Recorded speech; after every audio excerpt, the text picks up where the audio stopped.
বাংলাদেশ জামায়াতে ইসলামীর আমির ডাক্তার শফিকুর রহমান বলেছেন, শরীফ ওসমান হাদির জনপ্রিয়তাই সম্ভবত কারো কারো সহ্য হয়নি, সে কারণেই ষড়যন্ত্র করে হাদিকে সরিয়ে দেওয়া হয়েছে।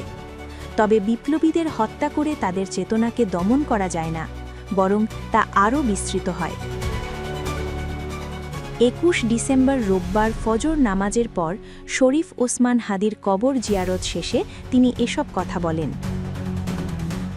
ডাক্তার শফিকুর রহমান বলেন, ২৪ জুলাইয়ের আপনজন ছিলেন শরীফ ওসমান হাদি।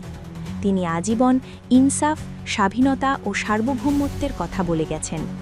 হাদিরা নিজেদের সংস্কৃতির কথা বলতেন এবং কোটি তরুণের হৃদয়ে দ্রোহের আগুন জ্বালিয়ে দিয়েছিলেন। তিনি আরও বলেন, সরকার যা করছে তাতে জনগণ এখনও সন্তুষ্ট নয়। হাদির খুনিদের আইনের আওতায় এনে শাস্তি নিশ্চিত করতে হবে। এ সময় আগামী ফেব্রুয়ারিতেই নির্বাচন অনুষ্ঠিত হবে বলে আশাবাদ ব্যক্ত করেন তিনি।